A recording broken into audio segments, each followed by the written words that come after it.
नमस्कार दोस्तों, मेरा नाम है डॉक्टर ताहिर। मैं एक मनोचिकित्सक, डी एडिक्शन एक्सपर्ट, काउंसलर और सेक्स डिसऑर्डर एक्सपर्ट हूं। मैं दिल्ली के अंदर कार्यरत हूं। दोस्तों, आज हम बात करेंगे टेंशन हेडेक के बारे में। जैसा कि नाम से ही पता चलता है, टेंशन स्ट्रेस की वजह से होने वाला दर्द। दोस्तों, हर इंसान की ज़िंदगी के अंदर, खासकर आजकल की भागती दौड़ती ज़िंदगी के अंदर, हर इंसान में किसी न किसी फेज़ के अंदर लाइफ के किसी न किसी मुकाम पे किसी न किसी प्रकार का स्ट्रेस जुड़ा रहता है। चाहे वो फाइनेंशियल स्ट्रेस हो, स्टडी से रिलेटेड हो, जॉब से रिलेटेड हो, फैमिली से रिलेटेड हो, पति पत्नी हो, या गर्लफ्रेंड बॉयफ्रेंड हो, ब्रेकअप का हो, डाइवोर्स का हो, किसी न किसी प्रकार का स्ट्रेस हर इंसान से जुड़ा होता है, जिसके कारण किसी भी इंसान में टेंशन हेडेक पैदा हो सकता है। तो दोस्तों, टेंशन हेडेक जो है उसके कुछ करेक्टरिस्टिक हैं, जैसे कि ये थोड़ा डल नेचर का होता है, डिफ्यूज़ होता है यानी हल्का दर्द होता है। डिफ्यूज़ होता है यानी कि हमारे जो सिर का अगला हिस्सा है, फ्रंटल रीजन, यहाँ से शुरू होता है, पीछे की तरफ जाता है, गर्दन में हो सकता है, दोनों कंधों के बीच में हो सकता है, कमर के ऊपरी हिस्से में हो सकता है। और इस दर्द का जो स्वरूप है कुछ ऐसा होता है जैसे कि स्क्वीजिंग टाइप, यानी किसी ने सिर को एकदम दबा दिया हो या किसी ने स्क्रू कस दी हो, इस प्रकार का ये दर्द होता है। और अधिकतर केसेस के अंदर इंसान को ऐसा लगता है कि उसके सिर के चारों तरफ एक टाइट बैंड बांध दिया गया हो। इस प्रकार का ये दर्द होता है टेंशन हेडेक, जो इसका काफ़ी करेक्टरिस्टिक फीचर है। अब दोस्तों, टेंशन हेडेक को ज़रूरी है कि हम माइग्रेन हेडेक से भी थोड़ा सा डिफरेंशिएट करें। तो दोस्तों, माइग्रेन हेडेक जो होता है एपिसोडिक होता है, यानी कि कभी कभार होता है, कुछ घंटे रह सकता है, कुछ दिनों बाद हो सकता है, महीनों में कुछ बार हो सकता है। जबकि टेंशन हेडेक दो प्रकार का होता है, एक तो इंटरमिटेंट यानी कि महीने में 10-15 दिन रह सकता है, या फिर कंटिन्यूस यानी कि क्रॉनिक। अब अगर इंटरमिटेंट वाले को हम अवॉइड करें, कोई ट्रीटमेंट ना लें, उस पर ध्यान ना दें, तो ये क्रॉनिक हेडेक के अंदर कन्वर्ट हो सकता है, जो कि 3 महीने या उससे ज़्यादा तक चल सकता है। अब दोस्तों, माइग्रेन हेडेक जो होता है पल्सेटाइल होता है, थ्रोबिंग होता है, यानी कि टक टक टक इस प्रकार का सेंसेशन होता है, क्योंकि ब्लड वेसल्स के अंदर जो ब्लड फ्लो होता है उसके ऊपर नीचे होने की वजह से दर्द होता है। जबकि जो टेंशन हेडेक है वो थोड़ा डिफ्यूज डल नेचर का होता है, हल्का दर्द होता है, पूरे सिर में हो सकता है। और माइग्रेन जो हेडेक होता है दोस्तों, उससे पहले नोजिया वॉमिटिंग का एहसास इंसान को हो सकता है। और माइग्रेन अटैक से पहले कई बार कुछ और सिम्टम्स आते हैं, यानी कि ऐसे सिग्नल्स होते हैं जिससे पता चलता है कि अब हमें माइग्रेन अटैक आने वाला है। वो सिग्नल क्या होते हैं? जैसे कि नोजिया वोमिटिंग का होना, आंखों के सामने कुछ लाइट की आकृतियाँ सी, लाइट के फ्लैशेस महसूस होना, जो कि ये सब फीचर्स टेंशन हेडेक के अंदर नहीं होते हैं।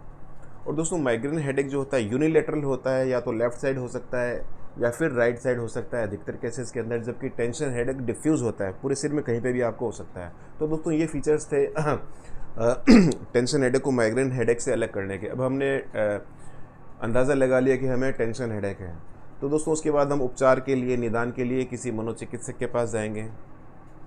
तो दोस्तों, मनोचिकित्सक के पास जाने के बाद एक बार मनोचिकित्सक जब डायग्नोसिस कर लेता है कि आपको टेंशन हेडेक है, तो उसके बाद वो इलाज किस प्रकार से करता है? सबसे पहला उसका काम होता है वो हमें रीएश्योर करे, यानी कि हमें आश्वस्त करे कि आपका जो हेडेक है कोई ख़तरनाक बीमारी नहीं है, स्ट्रेस से जुड़ा है, एंजाइटी डिप्रेशन से जुड़ा दर्द हो सकता है, जिसका आराम से इलाज किया जा सकता है।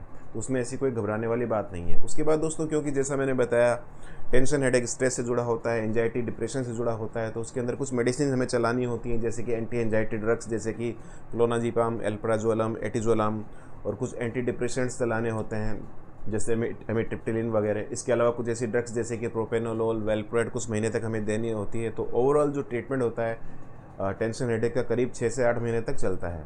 6 से 8 महीने तक हमें दवाइयाँ लेनी होती है। और साथ में अगर नींद की प्रॉब्लम है तो हिप्नोटिक्स भी हम कुछ शॉर्ट टर्म के लिए दे सकते हैं।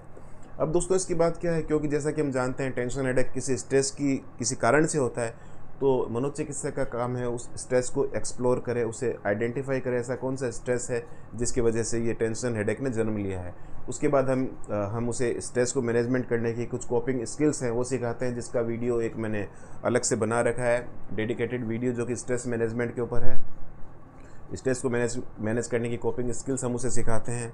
उसके बाद दोस्तों, हम एडवाइस करते हैं रेगुलर प्राणायाम, योगा, मेडिटेशन इंसान करे, रेगुलर एक्सरसाइज करें, क्योंकि इन सब से क्या होता है, हमारे दिमाग के अंदर जो फील गुड हार्मोन है, ऑक्सीटोसिन, डोपामिन और एंडोर्फिन वगैरह बढ़ते हैं, और जो हमारा स्ट्रेस हार्मोन है जिसे हम कोर्टिसोल बोलते हैं, उसका लेवल कम होता है, और खुशी का, हैप्पीनेस का जो रसायन है वो बढ़ता है। इसके अलावा दोस्तों, अगर हम पेनिकोजेनिक सब्सटेंस, यानी जो एंजाइटी स्ट्रेस को प्रोड्यूस करने वाले सब्सटेंस हैं, जैसे कि कैफीन कंटेनिंग सब्सटेंस हैं, कॉफ़ी हैं, कोल्ड ड्रिंक्स वगैरह हैं, चॉकलेट्स वगैरह अगर हम ज़्यादा लेते हैं तो उन्हें हम अवॉइड करें। उसके अलावा हम निकोटिन सब्सटेंस जैसे कि सिगरेट्स वगैरह का सेवन ज़्यादा करते हैं तो उसको भी हम दूर करें अपने आप से, क्योंकि इन सब से स्ट्रेस बढ़ता है, एंजाइटी बढ़ती है, जिसकी वजह से टेंशन हेडेक जन्म लेता है।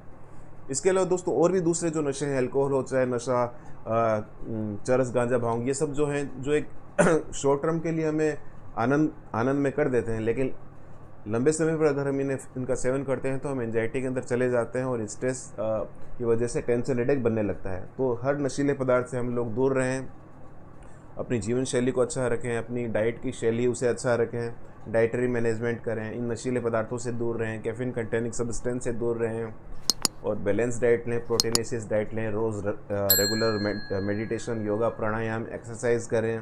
और अगर मेडिकेशन इंडिकेटेड हैं तो मनोचिकित्सक की सलाह के अनुसार हम मेडिसिन्स लें और अपने आप को और म्यूज़िक थेरेपी का यूज़ करें, क्योंकि म्यूज़िक अपने आप के अंदर स्ट्रेस को दूर करने वाला एक बहुत बड़ा टूल है। तो आप म्यूज़िक का भी यूज़ करें, सॉफ्ट लाइट म्यूज़िक सुनें, अपने आप को स्ट्रेस से बाहर रखें। तो दोस्तों स्ट्रेस हेडेक की आज हमने बात की। तो स्ट्रेस हेडेक जो है अधिकतर फीमेल्स के अंदर काफ़ी कॉमन होता है, क्योंकि फीमेल्स के अंदर काफ़ी जिम्मेदारियां होती हैं घर की, परिवार की। अगर जॉब करती हैं तो साथ में जॉब की भी जिम्मेदारी होती है, बच्चों की जिम्मेदारी होती है। तो अधिकतर केसेस के अंदर जो टेंशन हेडेक है फीमेल्स में पाया जाता है। वैसे तो किसी भी एज ग्रुप के अंदर ये पाया जा सकता है।